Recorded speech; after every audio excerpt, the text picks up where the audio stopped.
Well, good afternoon. I hope your summer is going well, and welcome to our virtual PD day here at South Middle School. Today, we're going to cover two of our assessment tests for special education. The first one is going to be the Welcher Intelligence Scale for Children. The reason that we went with this one is it's a broad scope, and so if we're wanting to measure the general IQ of a student, we'll probably use this one to start out with because it accesses the broad scope to give us a bigger picture of what the intelligence level of this particular student is and their ability to perform. And it's used for school-age children to check that performance level. It contains 15 subtests and 7 of those are 15 subtests, 7 are primary and 9 are secondary. They're full scale for the primary, and the secondary tests are verbal, visual, fluid reasoning, word memory or working memory, and processing speed.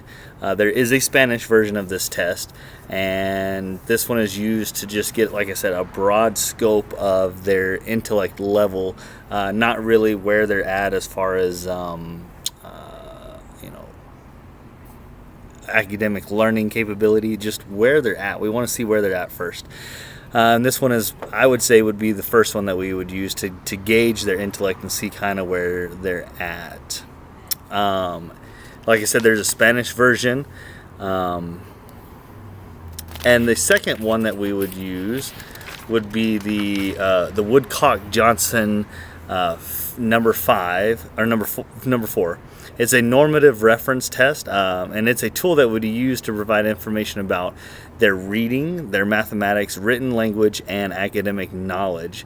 Oral language is now a third component of this particular test, the overall test, and is used to measure their learning and academic performance. The last one we just talked about measured their IQ. This one measures your ability to learn and then the academic capability that you have.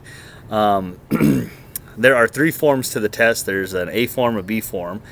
C form would be used as a follow-up for another evaluator to use to kind of follow up and to do like a tertiary test. The standard test includes, like I said, 11 subtests and 9 extended testing.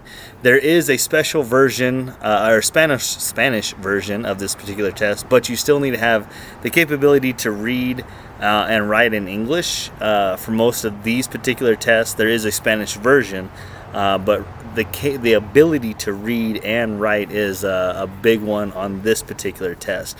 Now, I've handed out some copies of this particular test, or this assessment, and the Welcher assessment and the Woodcock.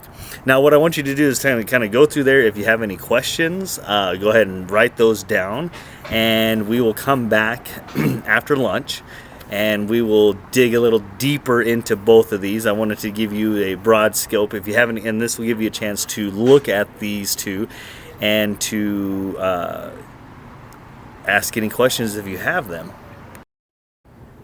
Now, like I said, we chose both of these two tests because the first one starts with your overall IQ, your intellect, where you're starting at.